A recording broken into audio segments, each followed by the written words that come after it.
আসসালামু আলাইকুম। আপনারা রং বেরঙের যে বস্তাগুলি দেখতে পাচ্ছেন, এইসব বস্তার মধ্যে শুধু পেঁয়াজ আর পেঁয়াজ দেখতে পাচ্ছেন। সারা দিন ভরে উঠানো হয়েছে, এখন বাড়িতে নেওয়ার পালা। কত সুন্দর করে বস্তা ভরে ভরে লাইন বাই লাইন রেখে দেওয়া হয়েছে। এ পাশটা একটু দেখাই, দেখুন কত সুন্দর। এবার পেঁয়াজে যে খরচ হয়েছে সেই খরচ উঠবে কিনা সন্দেহ আছে। একজন কৃষকের সাথে কথা বলে বিস্তারিত আপনাদেরকে জানাচ্ছি। আচ্ছা ভাই, আপনি এই জায়গায় কি পেঁয়াজ রোপণ করেছিলেন? এই জায়গা হইলে গিয়ে ঘরোয়া হাইব্রিড লাগাইছিলাম। ঘরোয়া হাইব্রিড।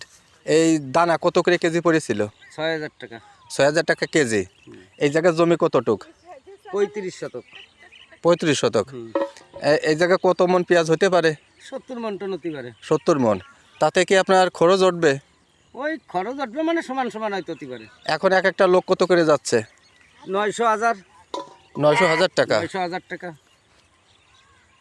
তাহলে এই এই পেঁয়াজ উঠাইতে আপনার কেমন লোক লাগলো? কয়টা লোক লাগলো? এই পেঁয়াজ উঠাতে হলে গিয়ে ১০টা লোক লাগতেছে। 10টা লোক। তাহলে তো ৯,০০০ টাকা এখানেই। ৯,০০০ টাকা, ১০,০০০ টাকা খরচ পড়বে। ১০,০০০ টাকা বাড়ি নেওয়া পর্যন্ত ১০,০০০ টাকা খরচ পড়বে। সরকারের কাছে কি প্রত্যাশা? সরকারের কাছে পড়তে হলে যে ৪,০০০ ৩,০০০ টাকা মন থাকবে। ৪,০০০ টাকা ৩,০০০ টাকা মন। ৪,০০০ ৩ থেকে ৪,০০০ টাকা মন হলে পরে আপনাদের একটু পত্তা হয়। পড়তে হয়। খরচ বাদেও কিছু থাকে। খরচ বাদে হয়তো কিছু লাভ থাকবে না। আচ্ছা, আপনাকে অনেক অনেক ধন্যবাদ সাক্ষাৎকার দেওয়ার জন্য। সবাই ভালো থাকবেন, সুস্থ থাকবেন। আসসালামু আলাইকুম।